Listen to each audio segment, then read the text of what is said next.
Hi, I'm Elaine Harding. Welcome to my blog at stampwithelaine.com. Today I'm going to look at the Lay Shop Suite collection, which is on pages 30 to 31 in the May 23 to April 24 annual catalogue. This card lends itself to making a 3-tier slider card. So this is the triple slider card. I'll have to do it sideways so you can see.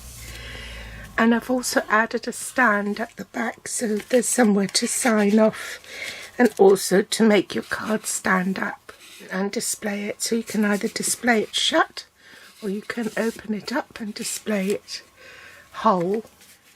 I can't believe how long it has been since I made a triple tier slider card. The first one I made was way back in April 2011, and it wasn't until I made another one in June 2012. My blog was in its infancy then. I hadn't learnt how to make video tutorials, so when I looked back on it, I just couldn't find any measurements, so I've had to start from scratch. Anyway, these are the Lay Shop 12x12 Designer Series paper, and they have got shop fronts selling Japanese food. This one is an artist shop, clothes shop, and you know, you can cut these out to make cards with. So these are the papers.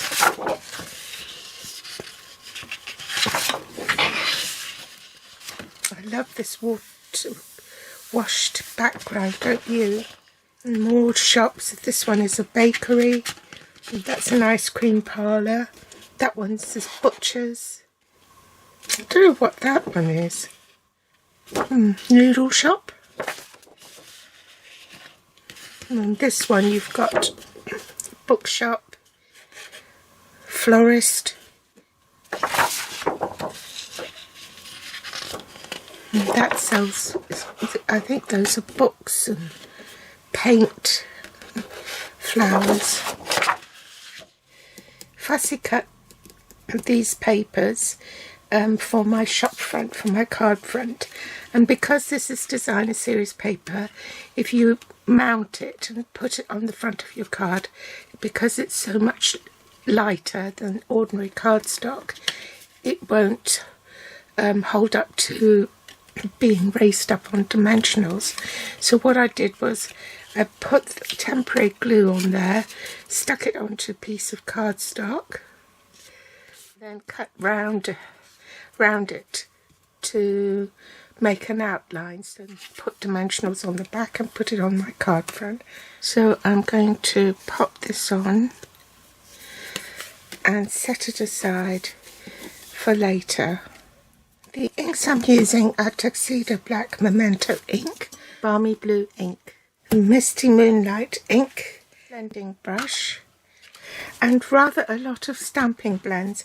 So I'm using Balmy Blue, Misty Moonlight, the dark Calypso Coral, Pecan Pie, Smoky Slate, Crumb Cake, and Daffodil Delight. So I'm also using the Alphabest stamp set. I want to frame the label, and the Best Label Punch. So for the bottom base, it's best to use just standard basic white cardstock, because by the time you add all the layers it'll be quite thick.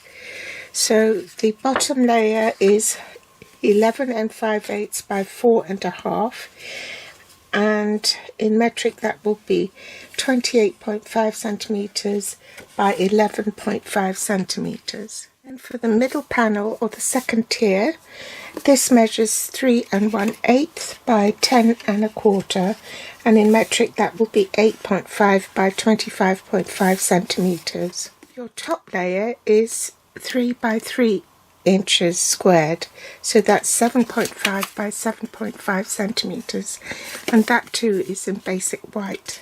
Now for your bottom, middle and top layers, these are all in Balmy Blue. So that's your bottom, your middle and your top. So this one measures 3 3/4 by 4 3/8, that's 9 centimeters by 11 centimeters. The middle one is 2 1/4 by 3 1/4, so that is 6 centimeters by 8 centimeters. And for the top, that measures 2 1/4 by 2 7/8, so that's 6 centimeters by 7 centimeters.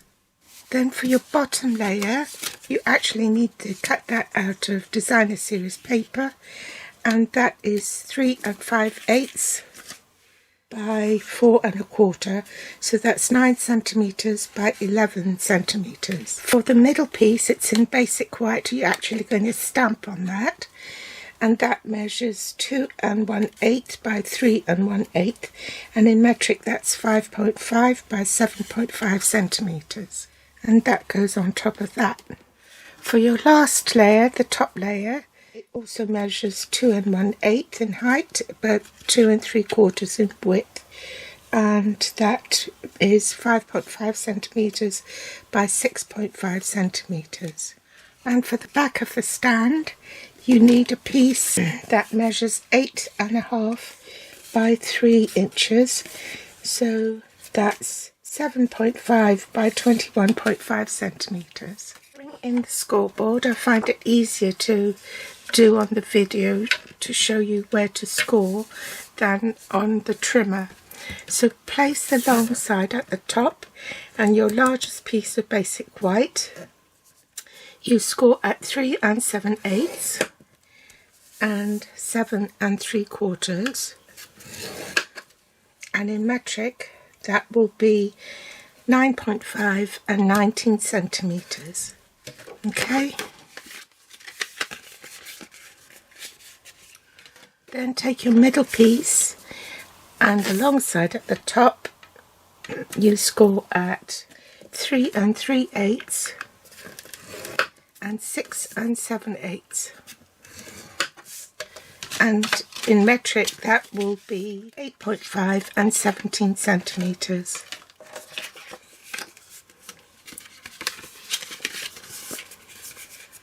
And for the stand, long side at the top, 3 inches, 6 inches, 7 inches and 8 inches. And in metric that will be 7.5, 15, 17.5 and 20 centimeters. And then you need the slider mechanism, so any designer series paper will do. One is longer for the bottom panel and the other one is shorter for the medium panel. So they're both at 1/2 inch.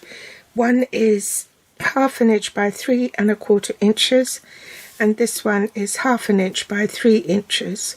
So for the longer one it's 1.3 by 9.5, and for the shorter one this is 1.3 by 7.5. Then you'll need a scrap of basic white to cut your label here. So now we've got to trim inside the cardstock on the 3rd panel.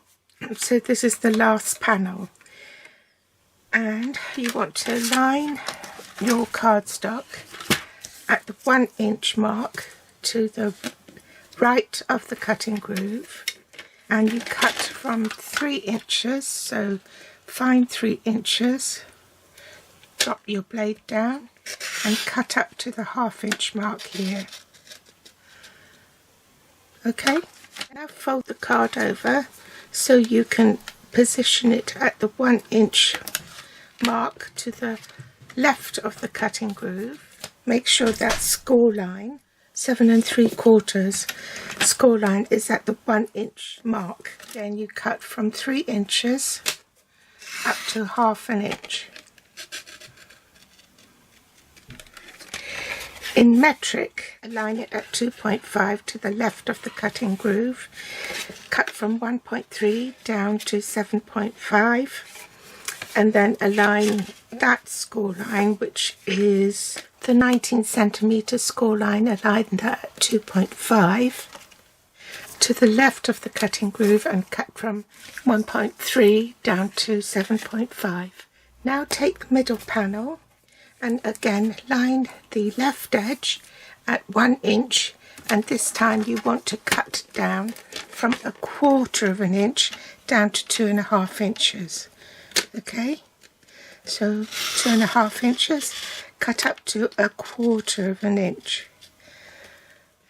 Now slide the 6 7/8 inch score line to the 1 inch mark on your trimmer.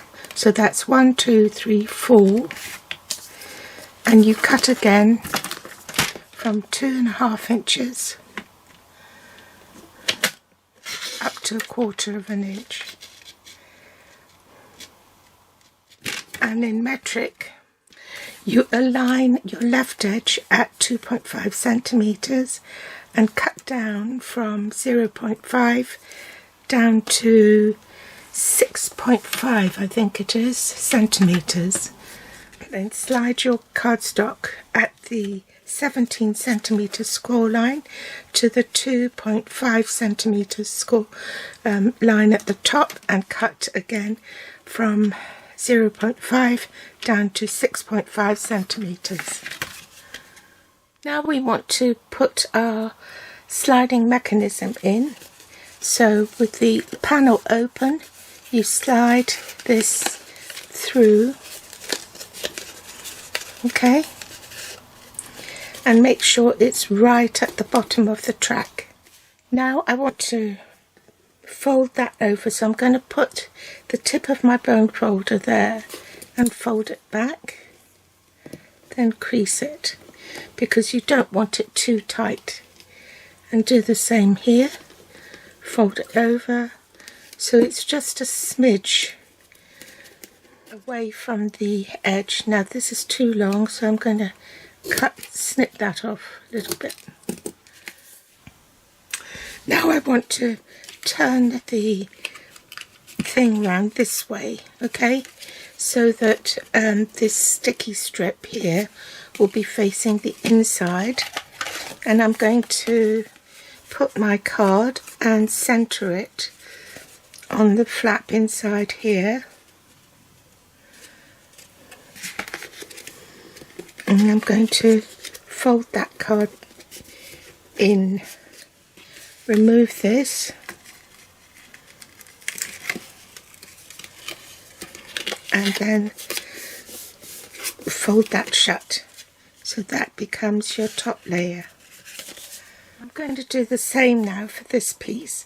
I'm going to bring that down, right down, bend this back,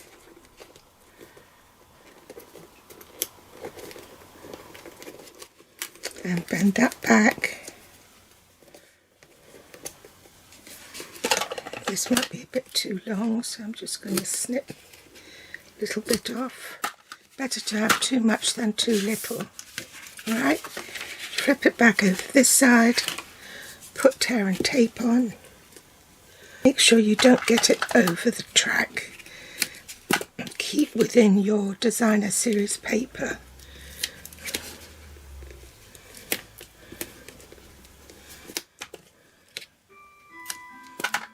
And then put a strip down this side, so you can glue that shut.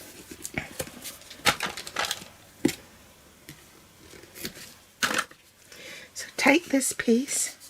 Now where there is a seam, you can see there, that is the back. So this is the front. So center that in the middle so that it's flush with the top and it's not showing. Okay, you want that in the middle. Remove the tape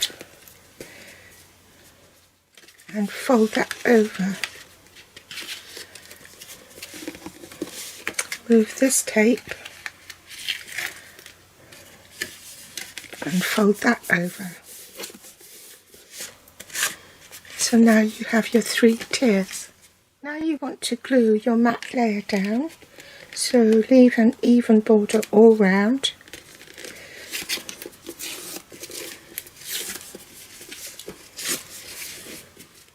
I've applied adhesive on the back, so make sure this is the right way up.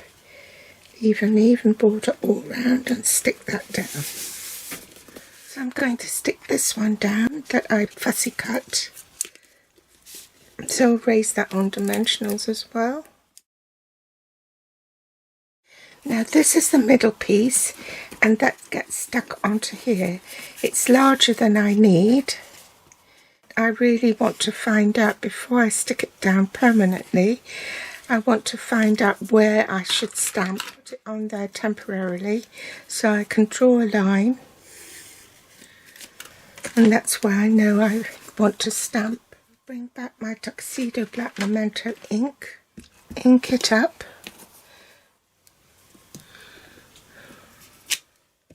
Now I'm going to stamp the cakes in the window. I've gone ahead and stamped this detail as well. And now I'm doing the top layer. So like the middle layer, I want to see where it's visible. So I'm going to draw a line along there so I know where to stamp. So below that line, nothing's visible. So I'm going to stamp as close to the bottom as I possibly can, and that will leave me room to put a sentiment at the top. Forgot to press record. And lastly, I'm going to stamp some lights centered. Before I glue that on, I need a 1-inch circle punch. And I want to glue it to the inside like so. Punch a couple of 1-inch circles like that and glue that first before you put that on. So I'll probably speed this up.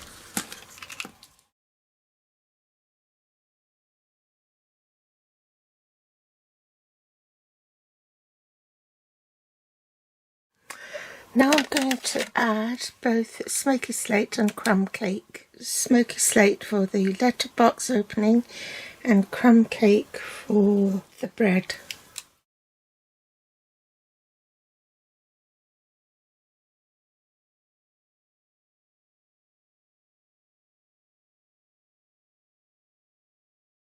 We can apply adhesive to the back and then pop that in, leaving an even border on the 3 sides.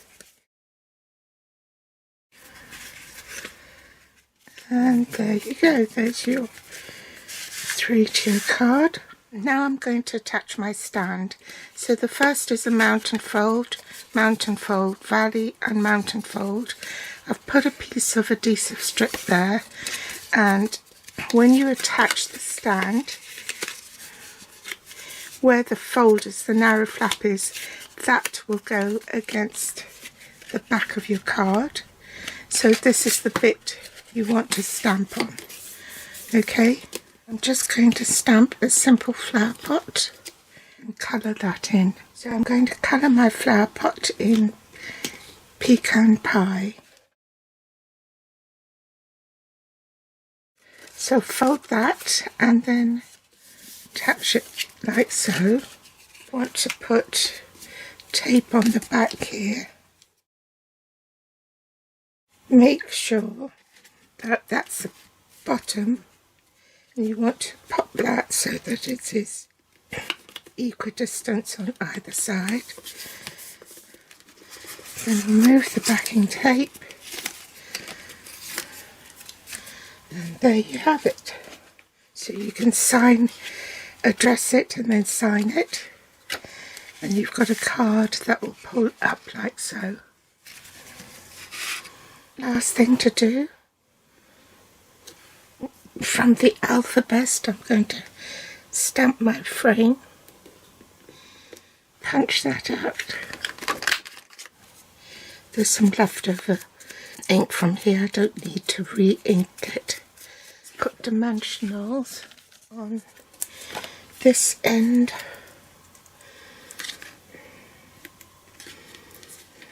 and position that there to complete the card. And there you have it. So it is a labour of love. It's not a 5-minute job, but for the recipient, I think it's well worth it. Now, if you want, you can put pull there, but I didn't write it very well, so I think I'll omit it the next time. So I hope you've enjoyed today's tutorial. Do give me a thumbs up if you liked it, and share it if you can. I'd be ever so grateful. Thanks for watching, and I'll be back soon. Bye.